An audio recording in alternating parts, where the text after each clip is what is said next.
तभी बनेगा। दो न्यूक्लियोटाइड के बीच बॉन्ड कौन सा होता है? फॉस्फोडाइएस्टर बॉन्ड, जो आपको बताया था POO। इस बॉन्ड का फॉर्मेशन होगा। इस बॉन्ड को बनाने के लिए एनर्जी कहाँ से लेगा? तो एनर्जी यहाँ जो है, जो दो एस्ट्रा यहाँ फॉस्फेट है उनसे, तो इससे दो एस्ट्रा फॉस्फेट निकल जाते हैं। और जब ये निकलते हैं मतलब इनकी हाइड्रोलिसिस होती है, जब ये निकलते हैं तो इस एनर्जी को इस बॉन्ड एनर्जी में ट्रांसफ़र कर दिया जाता है और जो TTP था वो कन्वर्ट हो गया है TAP, है ना, थायमिडीन TMP मोनोफॉस्फेट, थायमिडीन मोनोफॉस्फेट, मैं इसी को बदल दे रहा हूँ, थायमिडीन मोनोफॉस्फेट और साइटोजीन ट्राइफॉस्फेट के बीच यहाँ एक बॉन्ड बन गया। ठीक है, तो एक्चुअल में ये इसकी कैटालिस्ट प्रॉपर्टी है, ये इसने कैटालिसिस किया और इस बॉन्ड को बनवा लिया। ठीक है, अब ये बॉन्ड जब बन गया तो ये पॉलीमर बन गया। अब ये थोड़ा और आगे जाएगा और एक को और ले जाएगा, जैसे C के सामने वापस क्या आएगा? GTP आएगा, तो इनके बीच क्या बन जाएगा? 3 बॉन्ड। फिर ये मॉलिक्यूल आपस में क्या बनाएंगे? Same process, phosphodiester bond. उसमें क्या होगा? यहाँ से 2 इनऑर्गेनिक फॉस्फेट निकलेंगे और एनर्जी कहाँ चली जाएगी इसमें? तो CTP कन्वर्ट हो जाएगा CMP। यही बात बार बार रिपीट होगी, 1 आफ्टर 1। स्पीड बहुत ज़्यादा होगी। जैसे यहाँ पे मैं सब लिखते जा रहा हूँ, जैसे ये देखो GMP 3 हो गया, यहाँ पे CMP 3 हो गया, यहाँ पे AMP 2 हो गया, यहाँ पे TMP 2 हो गया। ये देखो पूरा लंबा मॉलिक्यूल बन गया ना, समझे इस बात को? ये पॉलीमर बन गया। इस पॉलीमर का ये 5 एंड है और ये इसका 3 एंड है। ये बात बहुत जल्दी में हुई होगी, आपको बताने के लिए मुझे इतनी देर लग रही है क्योंकि आपको एक एक स्टेप को बताया जा रहा है। मैं एक बार इसे और रिपीट कर दे रहा हूँ। सबसे पहले इस जो है न्यूक्लियोटाइड का एक्टिवेशन हुआ, इसमें ATP मॉलिक्यूल जोड़े गए। जब जोड़े गए तो ये जो है एक्टिवेटेड फॉर्म में आ गया, यानी ट्राइफॉस्फेट फॉर्म में। इसका ड्यूल रोल हो जाता है, ये एक सबस्ट्रेट यानी कि मोनोमर को भी सप्लाई करता है। तो मोनोमर कौन से हैं? मोनोमर ये हैं जो इसमें जुड़ रहे हैं और एनर्जी देता है। एनर्जी क्या होती है? जो बॉन्ड के लिए रिस्पॉन्सिबल होती है। और इस तरीके से इस स्ट्रैंड पे ये कॉन्टिन्यूअस न्यू स्ट्रैंड का फॉर्मेशन DNA पॉलीमरेज करती चली जाती है। और ये एंड पे आने पे जहाँ रेप्लिकेशन फॉर्क एंड हो रहा है वहाँ पे ये रुक जाएगा। बिल्कुल इसी तरीके से दूसरे स्ट्रैंड पे भी ये करेगा। उसको दिखाने के लिए मैं पहले को हटा रहा हूँ, ऐसा नहीं कि ये नहीं हुआ, इसे अभी हटा लेते हैं। ठीक है, और मैं इस बात को समरी के फॉर्म में डायरेक्ट ऐसे लिख दे रहा हूँ।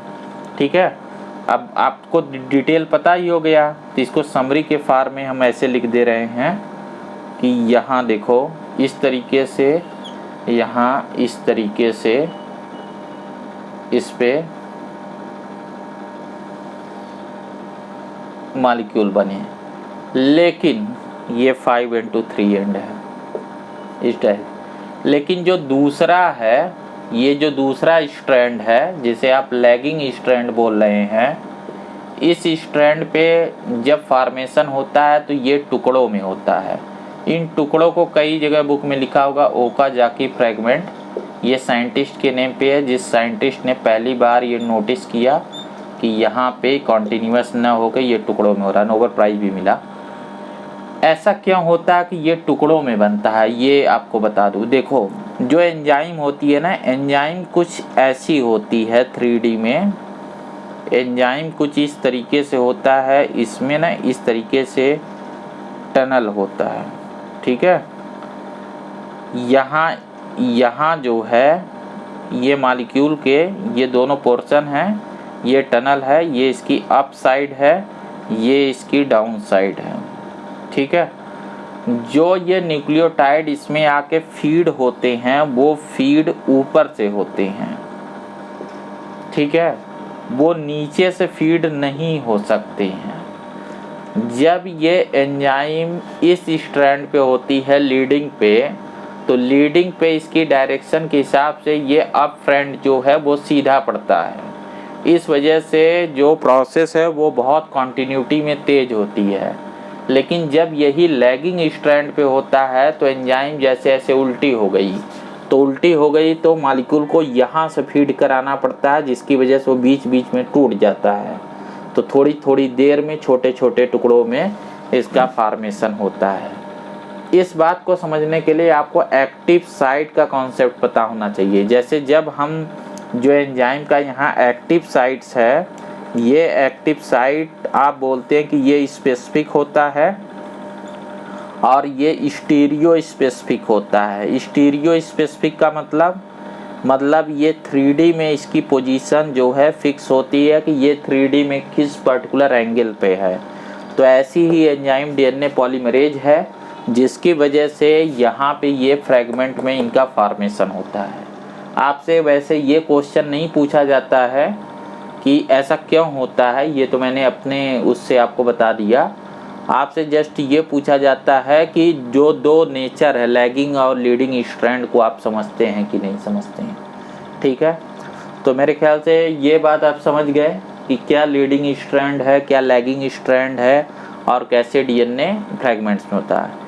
इन फ्रैगमेंट्स को बाद में आपस में जोड़ दिया जाता है। इनको जोड़ने के लिए एक एंजाइम काम करती है, डीएनए लाइगेज। लाइगेज एक एंजाइम की कैटेगरी होती है। ये डीएनए के छोटे दो स्ट्रैंड को इस तरीके से यहाँ एंजाइम आई और एंजाइम ने इसे जोड़ के एक कर दिया। यही प्रोसेस करके इस पूरे डीएनए को फाइनल जब वो किया जाता है प्रूफ रीडिंग, तो इसे पूरी तरीके से ये ठीक कर देती है। ठीक है, तो वो पूरा बनने पे ये डीएनए भी कॉन्टिन्यूअस डीएनए की तरह एक कॉन्टिन्यूअस स्ट्रैंड ही रहेगा। बनने की प्रोसेस में टुकड़ों में बनता, फिर वो सही हो जाता। जैसे कोई शर्ट बनाई जाती है, जैसे कोई मशीन पे कपड़े की सिलाई की जाती है, तो कपड़ा बनते वक्त उसमें बहुत सारे धागे, बहुत सारी चीज़ें छूट जाती हैं। तो जो टेलर है वो क्या करता है कि बाद में उन सब को एक फिनिशिंग टच देता है, उन एक्स्ट्रा धागों को और सारी चीज़ों को हटा के उसे नीट और क्लीन बना देता है। बिल्कुल वही फंक्शन यहाँ डीएनए लाइगेज करती है, लेकिन ये अकेले नहीं करती है, डीएनए पॉलीमरेज के साथ करती है।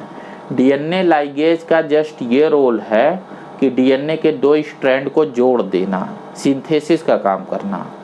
डीएनए पॉलीमरेज में एक और प्रॉपर्टी है। एक बात यहाँ एक फैक्ट है, थोड़ा सा इसे समझिए, इम्पॉर्टेंट फैक्ट है, ये पूछा जाएगा आपसे। जो ये डीएनए का पॉलीमराइजेशन कर रही है, डीएनए पॉलीमरेज, इसके पॉलीमराइजेशन की जो कैपेसिटी है ये है 2000 बेस पेयर पर सेकेंड, बहुत फास्ट रफ्तार से। और ह्यूमन के सेल को करने में 38 सेकेंड इसे लगता है, जब मॉलिक्यूल है 6 × 6 × 10⁹ बेस पेयर। इतने टाइम में ये इसे निपटा देती है।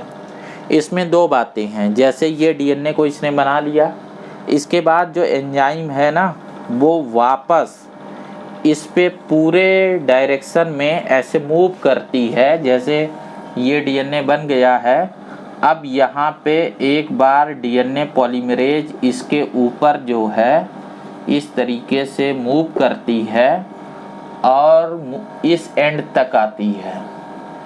इसमें अगर कहीं पे कोई मिस्टेक रह गया है, जैसे यहाँ पे कोई मिस्टेक रह गया है, जैसे एक बात ये समझो कि 2000 बेस पेयर पर सेकेंड के स्पीड से ये यहाँ पॉलीमराइजेशन किया है, ये बहुत एक्यूरेटली करता है। लेकिन कहीं 10⁶ 1 मिलियन में एक मिस्टेक हो जाता है। उस मिस्टेक को ही, जो यहाँ मिस्टेक होता है उसको ही हम म्यूटेशन बोलते हैं।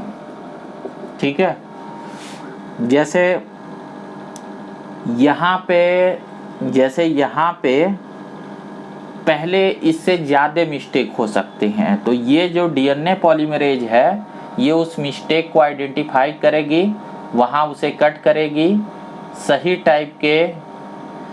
टाइप के मॉलिक्यूल को यहाँ रखेगी और फिर डीएनए लाइगेज इसे यहाँ पे जोड़ देगा। ठीक है, तो डीएनए पॉलीमरेज और डीएनए लाइगेज मिलके जो गलतियाँ रहती हैं उनको ठीक करती हैं। लेकिन ये कितना भी एक्यूरेसी कर लें, कुछ एक पॉइंट छूट जाते हैं इसकी पूरी प्रूफ रीडिंग करने के बावजूद, और वही चीज़ बेस बनते हैं म्यूटेशन। और इनकी फ्रीक्वेंसी बताया जा रहा है कि ये इनकी फ्रीक्वेंसी है 10 लाख में 1, इतना एक्यूरेसी है। तो 10 लाख में कोई एक मिस्टेक छूट जाती है जो म्यूटेशन के लिए रिस्पॉन्सिबल होती है, जो म्यूटेशन का रोल प्ले करता है। ठीक है, अदरवाइज तो ये उसे बहुत एक्यूरेटली करते हैं, इनसे मिस्टेक नहीं होता है। ठीक है, जब ये सारी बातें हो गई तो एंजाइम यहाँ से अलग हो गई, सारी चीज़ अलग हो गए और डीएनए 1 से 2 में कन्वर्ट हो गया। सेल साइकिल के हिसाब से देखें तो ऐसा कुछ हुआ, ये एम फेज है, ये G1 है, G1 की इवेंट ये है, एस फेज की इवेंट ये है। अब G2 का जो इवेंट होता है इसमें डिवीजन की कुछ एंजाइम बनती हैं जो स्पिंडल फाइबर के लिए चाहिए। ठीक है, और यहाँ ये अलग हो जाती हैं। अगर नहीं अलग हुए तो आपको पता है कि यहाँ नंबर तो बढ़ गया है ना, 2C कन्वर्ट हो जाता है 4C में, तो इसकी वजह से यहाँ पे 2N कन्वर्ट हो जाएगा 4N में, और इस बात को हम बोलेंगे पॉलीप्लॉइडी।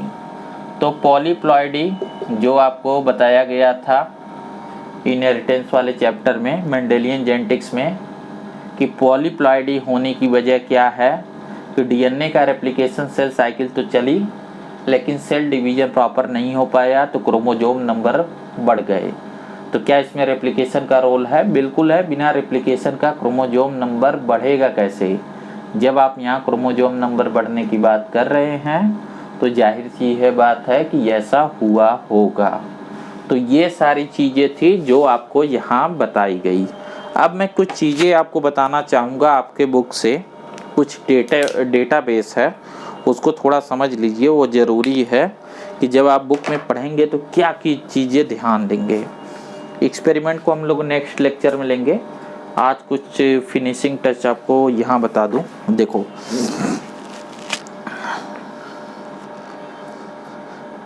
जो चीज़ें आपको मेंशन है, ये टॉपिक है 106 पे, मशीनरी एंड द एंजाइम्स। ठीक है, इससे पहले एक चीज़ और बता दूं, पेज नंबर 104 पे मेंशन है रेप्लिकेशन। यहाँ एक ख़ास बात है जो आपको थोड़ा समझनी है कि रेप्लिकेशन की जो प्रॉपर्टी थी, यहाँ एक रियल इवेंट को मेंशन किया गया है। मैं इसे पढ़ के सुनाता हूँ। देखो, While proposing the double helical structure of the DNA, Watson and Crick had immediately proposed a scheme for the replication of the DNA. उनको अंदाज़ा हो गया था कि डीएनए की कॉपी कैसी बनाई जा सकती है, तो इनके ओरिजिनल वर्ड को यहाँ कोट किया गया है। To quote their original statement that is as follow, it has not escaped our notice that the specific pairing we have postulated immediately suggest a possible copying mechanism for the genetic material. Watson Crick 1953। जो complementary principal था उसने ही बता दिया कि कैसे आप इसकी copy बनाओगे, क्योंकि कॉम्प्लीमेंटरिटी क्या प्रोवाइड करती है? टेम्पलेट, नए मॉलिक्यूल के बनने का। अगर सेमी कंजर्वेटिव नेचर है तो उसकी वजह क्या है? Template formation. और टेम्पलेट फार्मेशन कैसे? Complementary principle. तो क्या कॉम्प्लीमेंट्री प्रिंसिपल रिस्पॉन्सिबल है? बिल्कुल रिस्पॉन्सिबल है। ये थोड़ी सोचने वाली क्वेश्चन होगी। तो the scheme suggest that 2 strand would separate and act as a template for the synthesis of new complementary strand. After the completion of reaction, each DNA molecule would have the one parental, one newly synthesized strand, and this scheme is called the semi-conservative nature of DNA replication, जो मैंने आपको बता दिया है। Next one, just आपको summarise करवा दे रहा हूँ कि क्या क्या पढ़ना था वो देखो।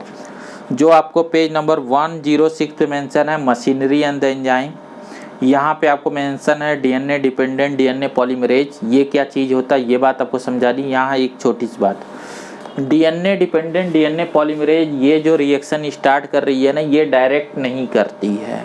इससे पहले यहाँ आपको नहीं मेंशन है आपके लेवल पे, लेकिन अगर हायर क्लास में आप पढ़ेंगे तो यहाँ पहले एक आरएनए का छोटा सा टुकड़ा बनता है जिसे आरएनए प्राइमर बोलते हैं।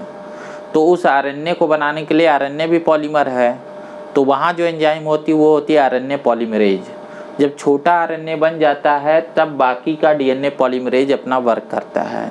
इसीलिए दो नाम दिया गया था, DNA dependent DNA polymerase, DNA dependent RNA polymerase, जो कि पढ़ाया जाता बट इसमें है नहीं तो मैंने नहीं लिया।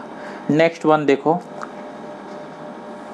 यहाँ आपको क्या mention, the main enzyme refer to a DNA dependent DNA polymerase since it uses DNA template to catalyse the polymerisation of the deoxyribonucleotide. अब इसमें क्या क्या चीज़ें मेंशन है वो जस्ट मैं आपको बता दे रहा हूँ, वो देख लो। हाँ, replication for continuous discontinuous DNA ligase origin of replication, ये मेन चीज़ें हैं। सेल साइकिल और रेप्लिकेशन का रिलेशन, इतनी चीज़ें आपको पढ़नी थी और वो सब मैंने आपको बता दी है। आप जब बुक पढ़ोगे तो आपको समझ में आ जाएगा। यहाँ एक चीज़ देखो कि बिलियंस में नंबर में आपको एटीपी लगती है सिर्फ एक सेल के रेप्लिकेशन को कंप्लीट करने के, और आपकी बॉडी में बहुत सारी ऐसी जगह हैं जहाँ पे बहुत सारी सेल में अंदर रेप्लिकेशन होता है। जैसे आपकी ब्लड सेल बनती हैं जिसमें 1 ml में लाखों सेल होती है, आपने पढ़ा ना आरबीसी के नंबर। तो सोचो कि जो आरबीसी डब्ल्यूबीसी बनने हैं, जो हमारी स्किन की नई सेल हमेशा रीजनरेट होती रहती हैं, ऐसे बहुत से हमारे जो जर्म सेल जो स्पर्म सेल बनते हैं, ठीक है, जो ऊगोनिया बनती हैं और जो म्यूकस मेम्ब्रेन हमेशा रिन्यू होती हैं, ये सारे वो पॉइंट हैं जहाँ पे कॉन्टीन्यूअस रेप्लिकेशन होना मस्ट है। इसी वजह से आपको फूड की बहुत सारी ज़रूरत पड़ती है, यानी जो फूड से आप बहुत सारा एनर्जी लेते हैं वो एनर्जी इसमें खर्चा होता है। जैसे आप देखो ना कि डेली लाइफ में एक आदमी जो कमाता है उसमें उसका बहुत अच्छा खासा एक्सपेंस कहाँ जाता है, मकान बनवाने में। नहीं, लोग बोलते हैं कि मकान बनवाना बहुत मुश्किल है, बहुत महंगा है। क्यों? क्योंकि उसमें बहुत हैवी अमाउंट लगती है। तो ये भी एक तरीके से बॉडी बिल्डिंग मैकेनिज़्म है, नई सेल का फॉर्मेशन का मैकेनिज़्म है। इस वजह से यहाँ बहुत सारा वो लगता है। तो आज के लेक्चर में इतना ही रहने देते हैं। Thank you for watching.